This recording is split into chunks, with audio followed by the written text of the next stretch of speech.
Hello and welcome to the World Cup podcast. Let's talk football. This is episode 8. That's right, the final episode of my World Cup podcast notebook. I hope you've enjoyed it, guys. Let's get right into it. We've just witnessed, I was going to say a great final, a memorable final. But for me, it was a bit of a bore fest for the most part. A game of pretty much dominance from one team, which was Spain. Spain played Argentina on Sunday the 19th at 8 p.m. in UK time. Obviously, I'm recording this today, which is Tuesday. Not sure what time I'll get this uploaded, but it is being recorded around 2 o'clock on Tuesday the 21st, if you're wondering when this is being recorded. So, my final notes. Spain took on Argentina in, I was going to say New York, but it was actually not New York. I've forgotten where it's played now. It was played in New Jersey. There you go, in the MetLife Stadium. A bit of a controversial stadium because it's in a car park. Kind of hard to get to, sort of in the middle of nowhere. Not really a World Cup final venue. It's a pretty good stadium. I think it's around 80,000 capacity in attendance, but it's not, for me, really a Wembley, is it? Anyway, so let's get into it. So Spain managed to keep the magician, Messi quiet. The Messagician, I was trying to think of then. They managed to keep him quiet for most of the game. Let's have a look at the match facts. So, to give you an idea of what the game was like, to sort of sum it up, Spain had 65.1% possession overall to Argentina's 34.9%. Shots, this is ridiculous for a final of a World Cup. Spain had 20 shots and Argentina only had 2, but it gets even crazier because of shots on target. Argentina had 0 shots on target and Spain still had 12. Let's take a sip of my Coca-Cola drink, even though you guys don't really need to know that. But yeah, that just sort of shows, I don't know if that's ever happened before, 0 shots on target in a final. I might have to look that one up. I'm interested to know myself, to be honest with you. Has Argentina there ever been a team with 0 shots on target in a World Cup final? See what it says. If it actually gives me an answer, this is. We're doing this blinking live on air. I should have come more prepared. What am I like? Oh, it has happened several times. In 1990, and that was Argentina versus West Germany. West Germany won the 1990 final. And apparently it's Argentina again that had 0 shots on target. So they managed just 1 shot in the entire match and it missed the target. And it's Argentina again. I'm glad I looked this up now. In the 2014 final, which I remember quite well, Argentina versus Germany again in the 2014. Germany also won it, which I remember. But apparently Argentina had 0 shots on target in that game. What's going on? It's always Argentina. So if you're wondering whether a team has ever gone through a World Cup final without registering a shot on target, the answer is yes. And remarkably, Argentina have done it in 3 different finals. So it's only been Argentina. That is a crazy stat that I didn't know about, and I'm glad I looked that one up for you guys. Wow. Sorry, I'm probably getting a bit too excited about that. So, shots on target 0, attempts in the box, Spain had 11, Argentina only had 1, and passes overall, Spain had 853 to Argentina's 464. Mental stats there. Very different story to the France versus England game, which was for the bronze medal, which we'll get into in a moment. of course, I have to talk about that. I'm sorry I didn't upload my reaction to that like straight after the game. But yeah, I'm a bit all a bit shocked by that. So yeah, so let's look at some of the talking points here. So not a lot happened. Spain dominated possession, which is what I said before the game. I actually predicted that Spain would win.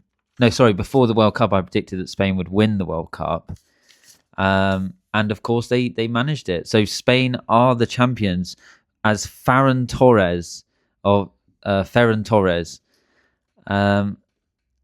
Valencia makes history in the 106th minute of extra time from a assist, I believe, from Nico Williams, who when he came on, he looked really good in this match.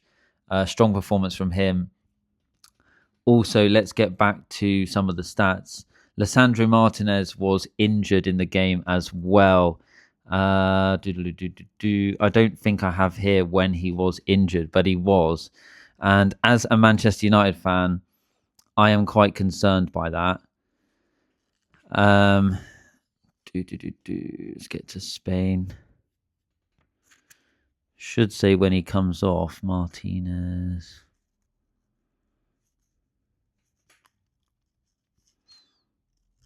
I'm looking at the wrong team, that's why. That doesn't exactly help. So Lisandro Martinez comes off for Otamendi in the 44th minute. So early on in the game, he's injured, which could also have been part of Argentina's downfall as they were missing a strong defender. He's been looking good for most of the tournament.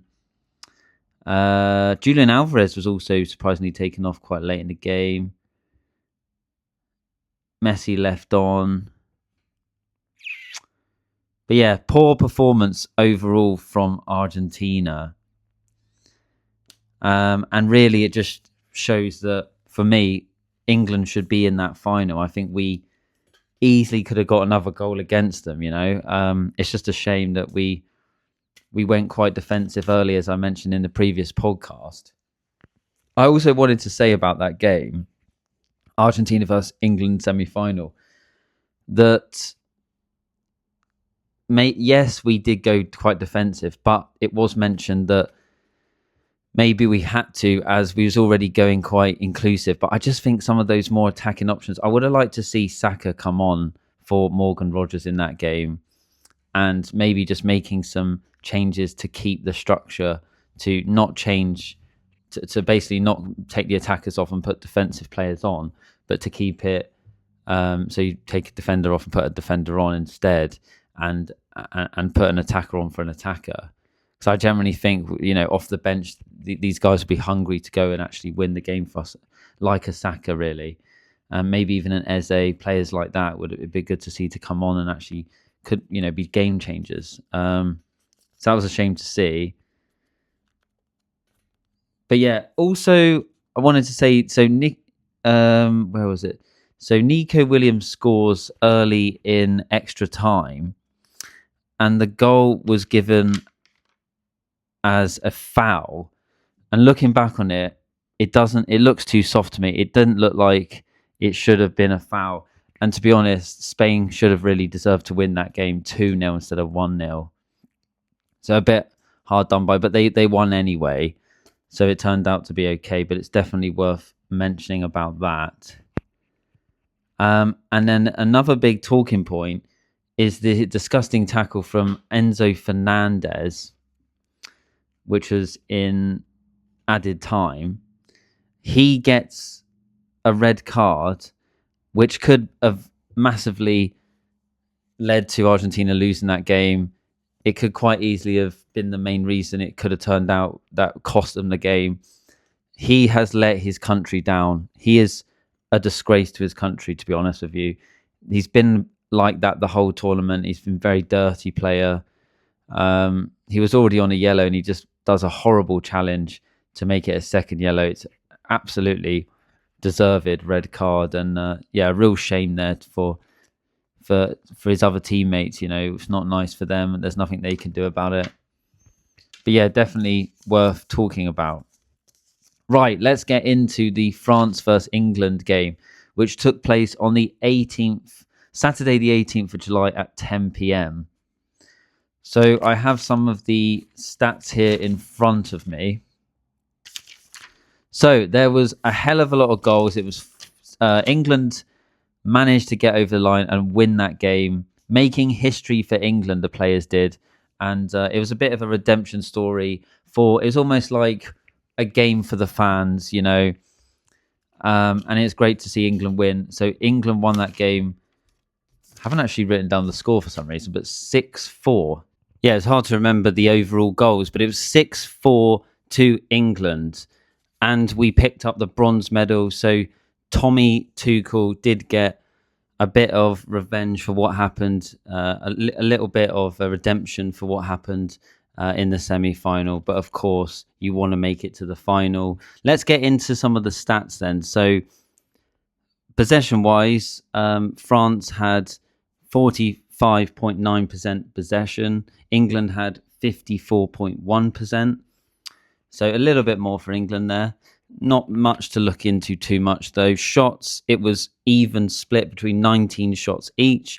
Shots on target, England had actually slightly more with 11 to France's 9. And attempts in the box, surprisingly, France actually had more attempts in the box with 7 to England's 3 that weren't created into anything. Passes, France had 445, and England again had slightly more in possession of 518. So yeah, overall a really good game. And so it was a game of two halves to a certain extent, but then England managed to sort of secure it and finish it off. So England went 4-0 up at half time. I couldn't believe what I was seeing, to be honest. Rice looked great. He scored super early on in 3 minutes into the game. Making those runs forward is kind of what we've seen him do at times for England and even, for Arsenal. And even when he played for West Ham, he was, making these kind of runs, not just staying in midfield and making these long passes. He made this amazing run, and we know that he can do that. And I'd like to see more of him. And I'm sure Arsenal fans of him doing that in the Premier League as we go forward. It'd be good for us to see that. Konsa scored in the 18th minute. Esri Konsa. I think that was from a header. Bukayo Saka in the 37th minute, and then he scored 3 goals in total. He scored just in the injury time of just before the second half, and then in the 87th minute he scored a penalty, and Jude Bellingham scored in extra time at the end of the game to secure the win for England, making it 6-4. Spain came back in the second half, scoring 4 goals in total, with Mbappe scoring 2. Bradley Barcola scored, and also Ousmane Dembele as well, right towards the end of the game. So yeah, a good game, but I think I think France just sort of woke up in that second half. I think they're probably shouted at by Didier Deschamps, the manager, and told him, what you doing, guys? Something needs to change here, because they came alive in that second half, and at times looked like I think Elise missed like 3 big chances where France looked like they could have won the game at times, but we got back into it. I think it never went to 4-4. I think it was 5-4. 5-4, and then Bellingham got that goal at the end of the game to absolutely secure the victory, because could have gone sort of either way at times. But yeah, I mean, Saka played on the right, and he looks so fit, and it begs the question: should he have played against Argentina in the semi-final? The reason I thought he wasn't played by Tuchel is because he just wasn't fit enough, but he showed that he could play the whole match, super fit, and he didn't take him off. So I would have liked to seen him in there instead of Rodgers. We know what Rodgers can do. Rodgers is young as well, but to play him on the right. Having said that, Rodgers did contribute to the goal that we scored, that Gordon scored in that game. So we do have to remember that. And Jude Bellingham is just world class. He's now achieved, I think he's broke the record of most goals scored by a midfielder in the history of the World Cup. I think it's something like 7 goals. I think it's the most. I'm pretty sure it's the most goals scored by an England player in the World Cup as well. That's actually in one World Cup. Obviously, Harry Kane scored more overall. Most goals scored by England player in World Cups. Let's see if it is Jude Bellingham. I'm pretty sure it is. So overall, we know Harry Kane has got 14, but what about in individual World Cups?